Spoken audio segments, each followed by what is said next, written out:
उमेश पाल की हत्या के बाद से ही अतीक का बेटा यानी कि जो असद अहमद है वो दरअसल फरार है। लेकिन अब जो खुलासा हुआ है और जो खबर आई है वो ये कि आप देखिए कि किस तरह से पूरी फैमिली इसमें इन्वॉल्व है। ना केवल फैमिली बल्कि असद की जो होने वाली बेगम थी वो भी इसमें इन्वॉल्व थी। अब क्या उसका रोल था और कौन है ये वांटेड बेगम, देखिए जरा इस रिपोर्ट के जरिए।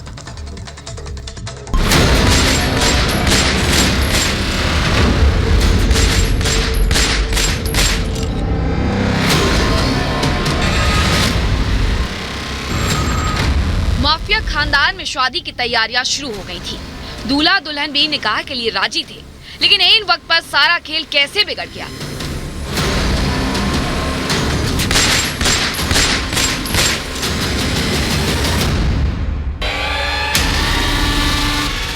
यहाँ बात डॉन अतीक के बेटे असद की हो रही है। उमेश पाल के मर्डर से डॉन अतीक ने अपने बेटे असद को लॉन्च कर दिया, लेकिन कहा जा रहा है कि छोटे डॉन के डेब्यू में उसकी होने वाली दुल्हनिया का भी अहम रोल है। सूत्रों के मुताबिक अतीक ने हत्या की जो स्क्रिप्ट लिखी थी उसमें बेटे असद के साथ उसकी होने वाली बेगम का किरदार भी पहले से तय था। मतलब उमेश की हत्या में असद और उसकी दुल्हनिया दोनों शामिल थे। लेकिन सवाल उठता है कि आखिर छोटे डॉन की वांटेड दुल्हन है कौन? दरअसल उमेश पाल की हत्या के बाद से फरार माफिया अतीक के तीसरे बेटे असद अहमद का निकाह तय था। अतीक की बहन आयशा नूरी की बेटी से बात पक्की थी। आयशा की बेटी का नाम उंजुला है। खबर है कि पिछले साल असद उंजुला की सगाई हुई थी और अब दोनों के निकाह की तैयारियां चल रही थी। लेकिन असद ने उमेश की हत्या कर दी और निकाह पर ब्रेक लग गया। उमेश पाल के मर्डर के बाद से असद अहमद फरार है। आयशा नूरी की बेटी उंजुला का भी कोई अता पता नहीं। तो क्या इसका मतलब ये है कि उंजुला भी इस वक्त असद के साथ है? क्या असद अपने साथ अपनी होने वाली दुल्हनिया को लेकर भागा है? और क्या उमेश की हत्या में उंजुला का भी कोई हाथ है, या छोटे डॉन को बचाने के लिए दुल्हनिया खुद कुएं में कूद पड़ी?